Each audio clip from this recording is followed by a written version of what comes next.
दोस्तों नमस्कार, मेरा नाम कमलेश है। आइए जानते हैं 1947 में भारत का इतिहास कैसा था, भारत किस तरीके से जूझ रहा था, कितने सालों तक अंग्रेजों का गुलाम रहा था और किस तरीके से देश जब आज़ाद हुआ तो लोगों के मनों में खुशी आई और लोग हर्षोल्लास के साथ इस बेहतरीन त्यौहार को मना रहे थे। 1947 का भारतीय इतिहास में बहुत ही महत्वपूर्ण मोड़ आया, क्योंकि इसी वर्ष 15 अगस्त 1947 को भारत स्वतंत्र हुआ था। उस समय भारत कई दृष्टिकोण से बिल्कुल अलग था। आइए इसको विस्तार से धीरे धीरे समझते हैं। राजनीतिक स्थिति। भारत लगभग 200 सालों तक अंग्रेजों का उपनिवेश रहा था, यानी गुलाम रहा था।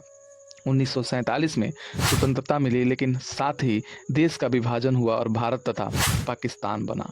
जवाहरलाल नेहरू स्वतंत्र भारत के पहले प्रधानमंत्री बने। लॉर्ड माउंटबेटन पहले गवर्नर जनरल बने। सामाजिक स्थितियां क्या थी उस समय भारत की?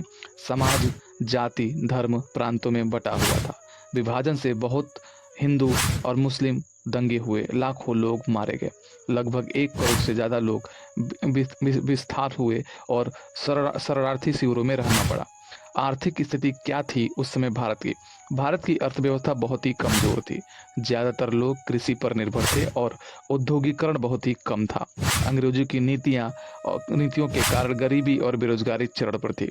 1947 में भारत का साक्षरता दर केवल 12% था और जीवन रासायनिक और भौगोलिक स्थिति भारत में लगभग 562 रियासतें थीं जिन्हें भारत या पाकिस्तान में शामिल करना था।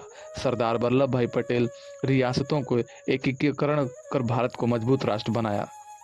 संस्कृति स्थिति क्या थी? भारत समाज में स्वतंत्रता की खुशी और आशा का माहौल था। लोग अपने राष्ट्र के निर्माण और विकास के सपने देख रहे थे और बाद में जाकर धीरे धीरे भारत की स्थितियां बदली और आज 2025 में भारत एक मजबूत स्तंभ पर खड़ा है।